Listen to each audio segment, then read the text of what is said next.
Ô Brazzaville, que tu es belle ma chérie. Je t'aimerai toute ma vie, ô Brazzaville. En saison sèche, tu es grise, Brazzaville.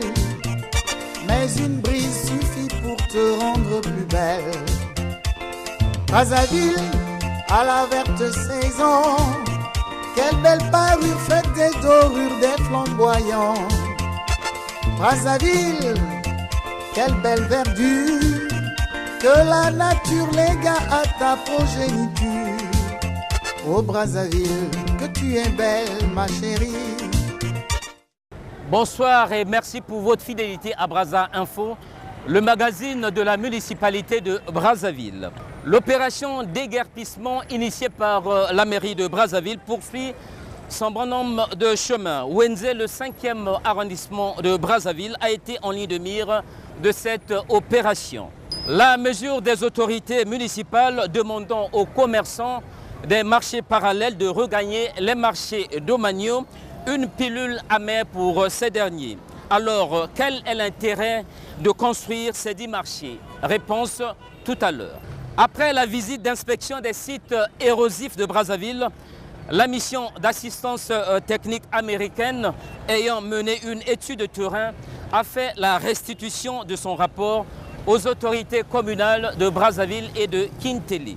Invité du magazine, Ikiandei Freddy César, il est le directeur des marchés et halls à la mairie de Brazzaville. Il viendra parler de ce phénomène de désertion des marchés par les commerçants. Ainsi présenté les grandes articulations de ce magazine. Une fois de plus, bonsoir. Quel est l'intérêt pour des marchés dont l'État congolais a investi beaucoup de millions pour leur reconstruction, mais qui, au finish, ne sont pas occupés par ceux qui exercent le commerce et préfèrent la rue? C'est un constat signé Armand Firmin Awene. Que deviendront les marchés de Brazzaville, surtout ceux que l'État a construits à coups de millions? Ici, je fais allusion au marché Bernard Kolele à Bakongo, Mamamboale à Talangaï. Pourtant, des marchés pour lesquels l'État croyait répondre favorablement au sempiternel doléances des populations brazzavilloises en général et tous ceux qui pratiquent le commerce en particulier.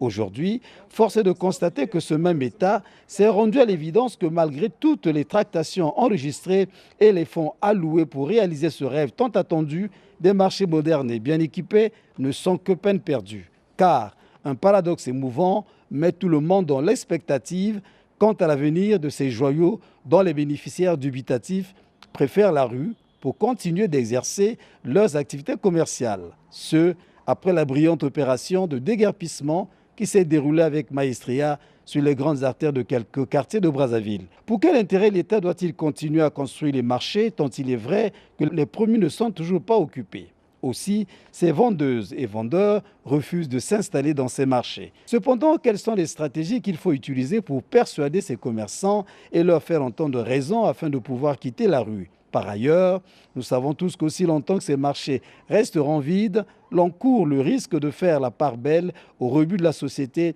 et à tous les bandits de grands chemins qui les transformeront en des refuges où vont s'opérer des actes ignobles et crapuleux.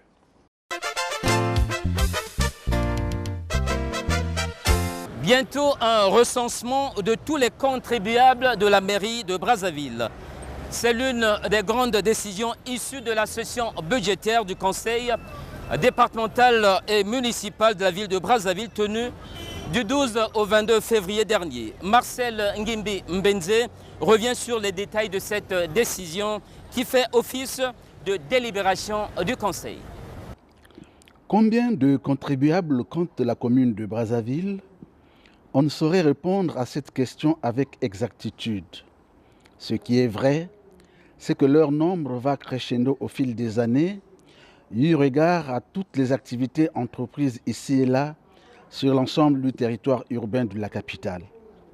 Ainsi, dans sa quête permanente d'assainir les finances municipales, augmenter et sécuriser les recettes, améliorer la qualité de la dépense et offrir des services de qualité aux Brazzavillois et Brazzavilloises, le maire de la ville, Christian Roger Okemba, a décidé de lancer au cours de cette année l'opération de recensement de tous les contribuables exerçant dans le périmètre de la ville. L'annonce a été faite lors de la session budgétaire du conseil départemental et municipal de la ville de Brazzaville, tenue du 12 au 22 février 2019. Une opération qui sera faite sur la base des méthodes modernes et à l'issue de laquelle il sera possible d'avoir la maîtrise de l'ensemble des contribuables dans la ville. Objectif à terme, dresser un fichier fiable en vue de prévenir l'invasion des taxes. Ce recensement qui n'entend épargner personne partira du plus grand contribuable au plus petit, c'est-à-dire de la plus grande entreprise au plus petit vendeur installé le long des artères et dans les marchés de la capitale. Un véritable travail de fourmi qui non seulement répondra du souci de l'autorité municipale d'améliorer les méthodes de travail, mais aussi et surtout d'arrêter tout le désordre constaté dans ce cadre. La commune de Brazzaville et celle de Kintélé sont les plus touchées sur le plan érosif. C'est ce qui ressort de la restitution du rapport de la mission d'assistante technique américaine, une étude faite en octobre 2018 par les programmes internationaux du service forestier des États-Unis, Afrique centrale. Commentaire Armand Firmin Awene. Ce rapport détaillé de 28 pages est un levier important qui permettra à chaque Congolais de mettre en application les prescriptions techniques écrites et consignées dans celui-ci afin de réduire de moitié les avancées fulgurantes de ces érosions dans la ville capitale. L'ambassade des États-Unis au Congo-Brazzaville a servi de cadre à cette restitution qui a eu pour support visuel la projection d'une vidéo qui a englobé toutes les recherches y relatives. Chaque expert américain ou congolais rompu à la tâche a bien su édifier l'auditoire faisant partie des responsables à différents niveaux de la mairie de Brazzaville, conviés à y prendre part. Le tout sous la clairvoyance d'André Mbali Bonga, directeur de cabinet du maire de la ville de Brazzaville. Cette étude révèle que la commune de Brazzaville et celle de Kintélé sont les plus touchées avec 108 têtes d'érosion selon leurs propres termes, lesquelles sont occasionnées par des ravinements qui résultent de l'écoulement des eaux fluviales sur les sols fragiles. Ainsi, pour endiguer ces ravinements à Brazzaville et Kintélé, ont-ils dit, il faut tout simplement éviter le ruissellement des eaux en créant de petits dispositifs de stockage qui favoriseraient l'infiltration des eaux dans les sols sableux. Aussi, ont-ils parlé du rôle que joue une végétation bien entretenue dans une parcelle où les eaux qui sont recueillies par des gouttières sont bien stockées dans un endroit approprié.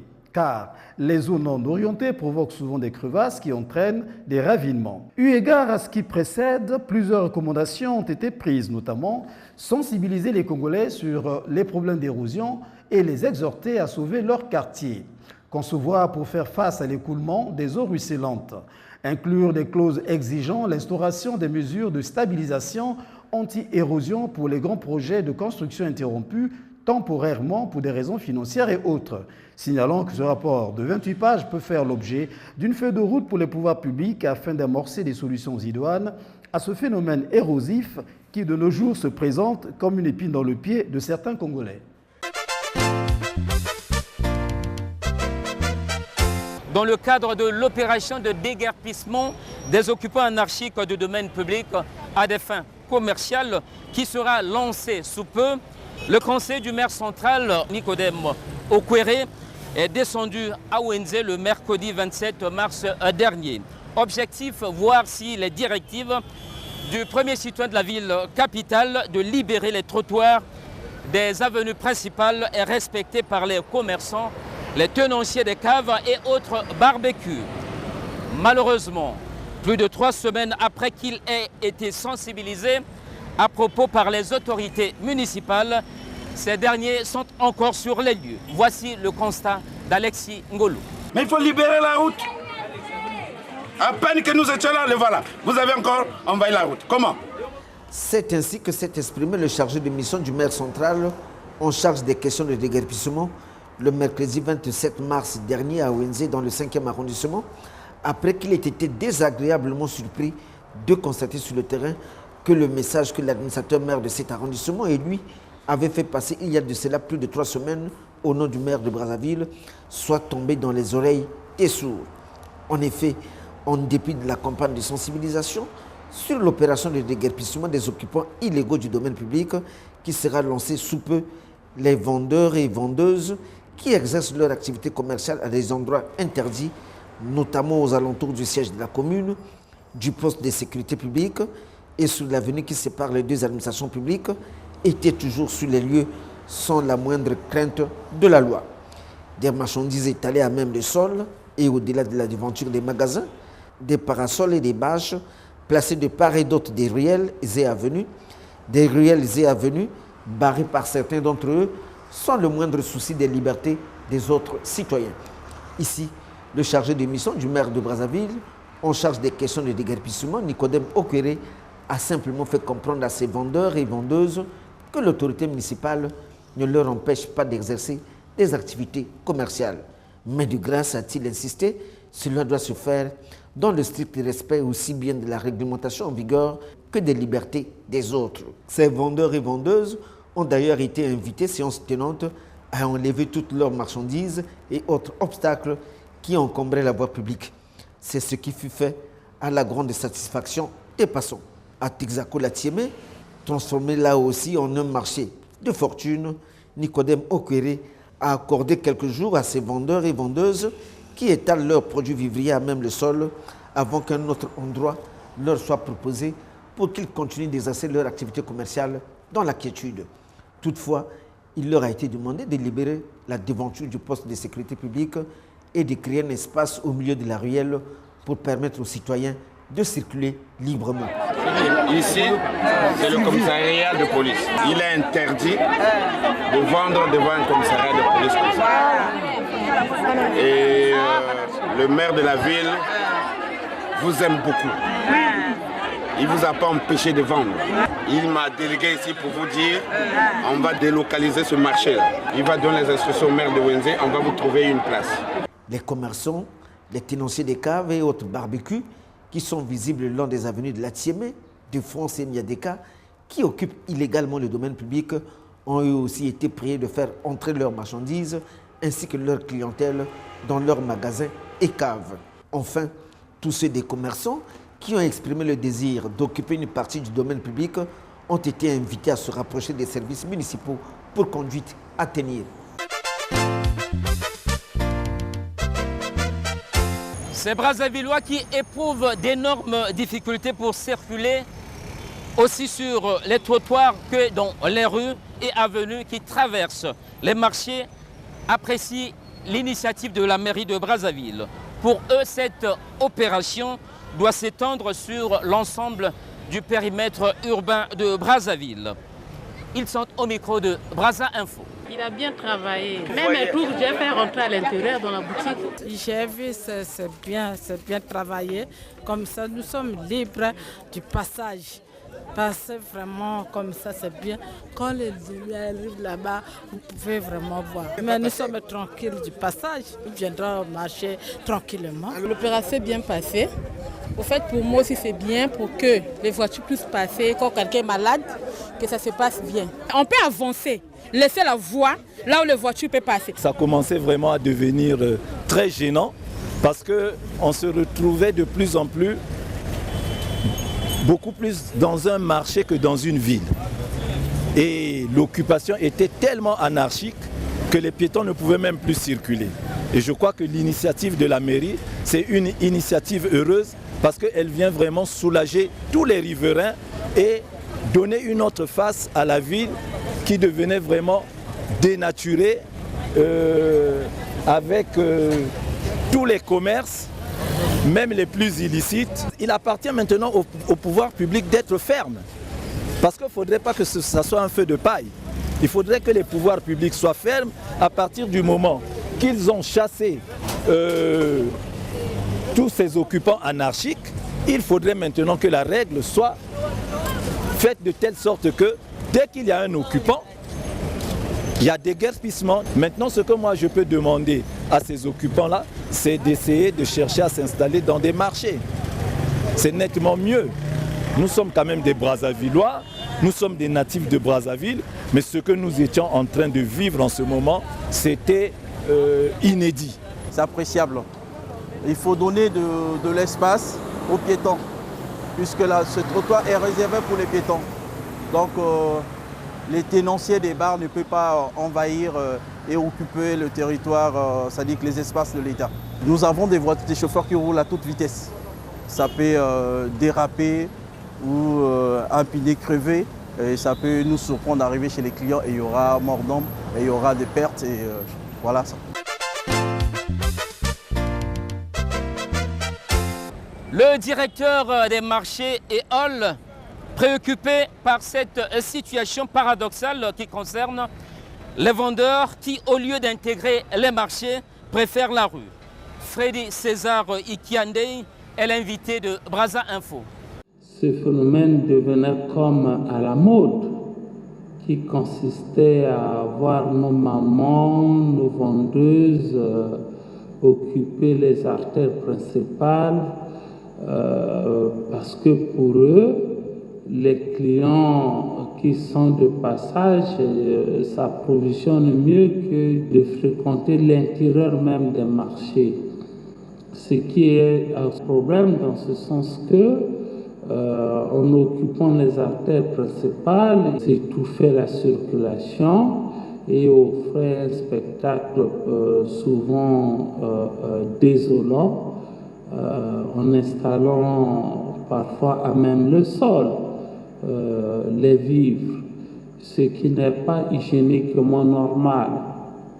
Au fait, suite à l'opération de déguerpissement que l'autorité municipale a lancée, c'est que nous le constatons tous, les artères principales sont désormais libérées.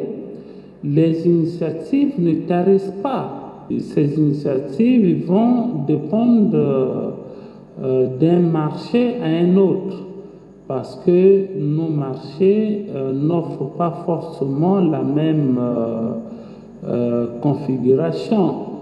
Il y en a qui sont déjà construits, tels ceux de Mboalé, une partie de Total. Il y en a qui sont en chantier. Et il y en a qui nécessitent encore des efforts pour offrir des conditions accueillantes pour les vendeurs.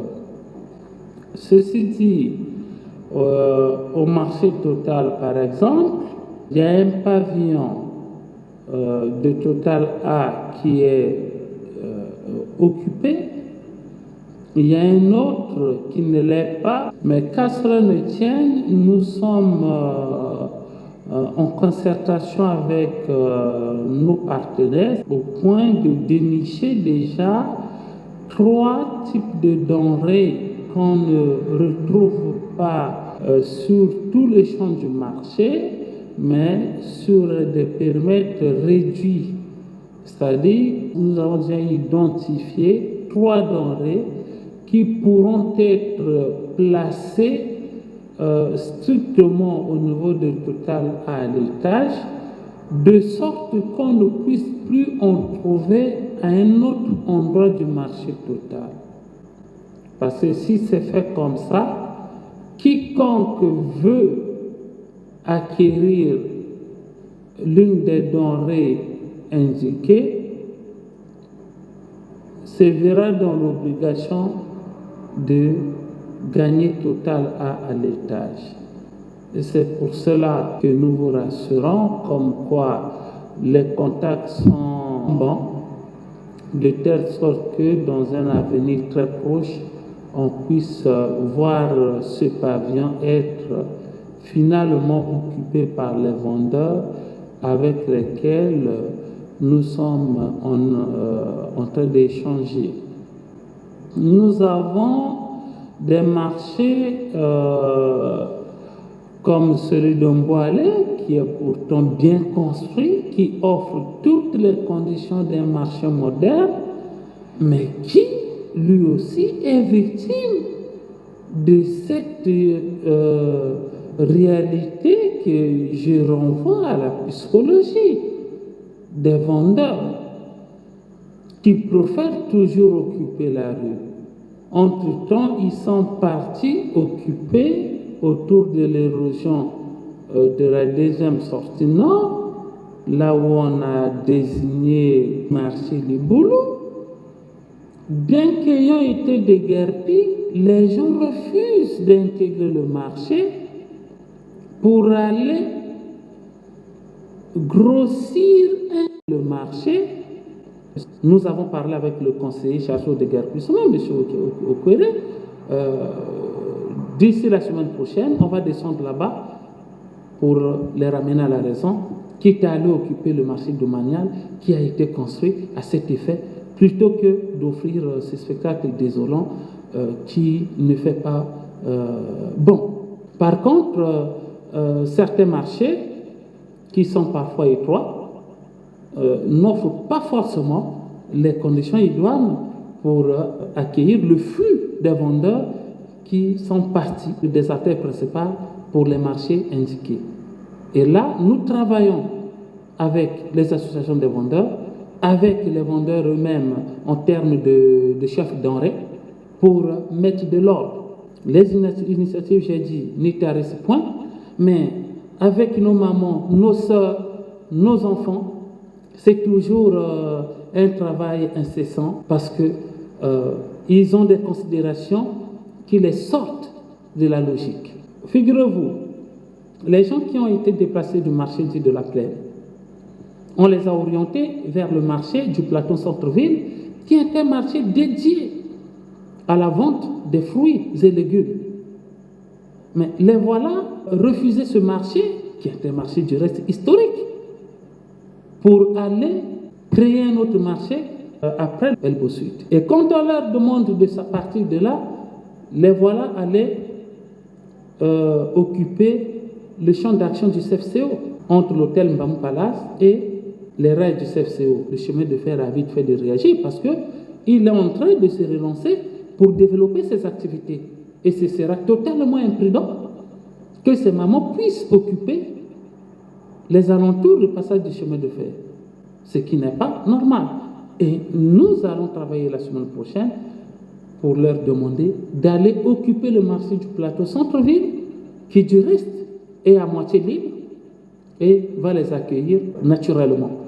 J'ai visité le marché, je les ai conduits là-bas, le cadre est accueillant, les places sont disponibles, mais qu'est-ce qui ferait que ces mamans ne puissent pas occuper le marché du plateau centre-ville pour aller squatter des endroits comme ça au bord de l'eau, là où il y a un chantier, ils sont là, s'exposant à tous les risques du monde, là où le chemin de fer doit passer, nous ne nous lassons pas avec le conseil chargé au déguerpissement, je l'ai dit, nous travaillerons, nous ferons de manière qu'on puisse les ramener à la raison et les conduire vers là où il faut.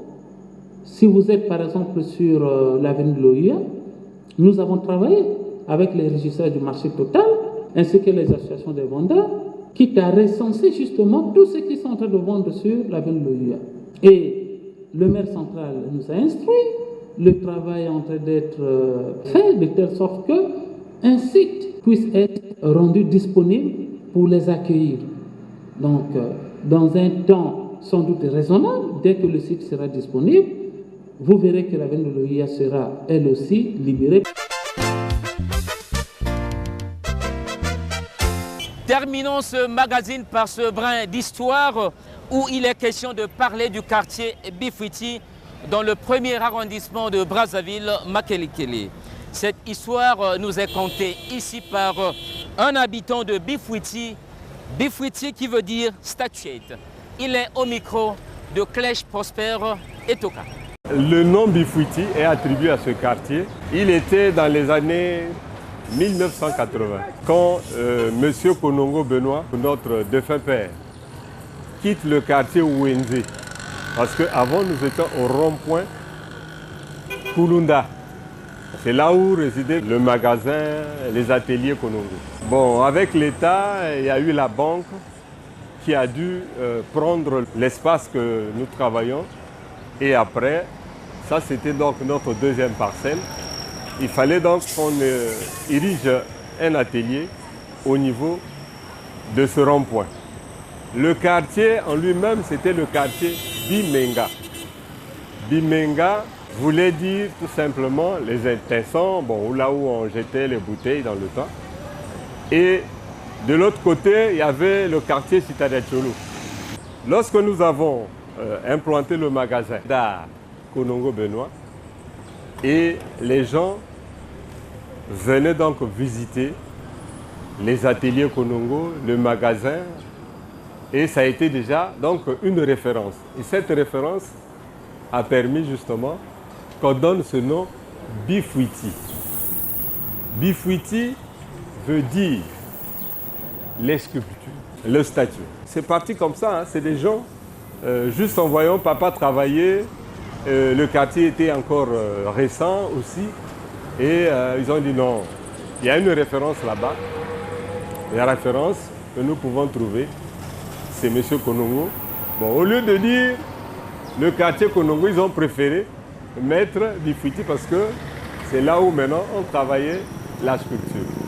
Benoît Konongo, c'est un maître, je peux dire un grand maître sculpteur. Le peuple, la population, donne déjà un nom. L'État ne fait que suivre. L'État a suivi pour qu'il y ait une référence. Et que cette référence, justement, la mairie de Brazzaville connaît le rond-point de Bifouiti. Et en appelant ça rond-point de Bifouiti, amène avec soi le quartier. Et c'est facile à retrouver. Lorsqu'on vous dit, en partant vers le rond-point de Bifouiti, c'est facile. On voit Konongo, on voit le rond-point, on voit ses œuvres et on voit le quartier. Bon, la vie à Bifouiti, c'est une vie normale qu'on vit ici, une vie des enfants de Brazzaville. Les gens vivent en paix, les gens se vaquent à leur occupation. On n'a pas de problème. La différence, parce qu'aujourd'hui, l'art est en train de changer de modernité en modernité, parce que dans l'art, il y a toujours, les artistes sont en train d'ajouter quelque chose d'intéressant sur l'art. Bon, là où papa a laissé, ce n'est pas trop suffisant. C'était son école. Mais maintenant, là, il y a eu des artistes qui sont sortis un peu. Je peux prendre le cas des Mwanga, par exemple, le défunt Mwanga, les Babindamana, qui ont fait des structures. Mais l'amélioration, c'est maintenant les jeunes. Nous voulons que les jeunes viennent apprendre. Parce que c'est une école. Chez Konongo Benoît, c'est quand même une école qui est là, qui demande que les élèves apprennent. Ça devait normalement être un centre d'art pour que les élèves, à un niveau donné, viennent apprendre. Et même l'histoire de la sculpture commence par là, parce que c'est lui le doyen, c'est lui le premier artiste qui a fait découvrir l'art plastique à l'étranger. C'est l'icône de la sculpture congolaise, c'est lui qui a formé tous les sculpteurs. Mais ses premières œuvres se situent au Stade des Bois. Quand on partait au Stade des Bois, il y a des têtes qui sortent de l'eau quand il pleut. C'est les premières œuvres de papa. On a une fierté, on demande à l'État de nous donner des moyens pour essayer d'ériger un monument de papa ici, au rond-point. Avant de terminer, priez retrouver cette émission sur notre page Facebook sur l'indication émission Brazza Info, mairie de Brazzaville, et sur YouTube, émission Brazza Info TV. C'est par là que nous refermons complètement Brazza Info, votre émission de proximité, que nous avons eu l'honneur de présenter ici au rond-point de Mikalo. Au revoir et à la prochaine occasion.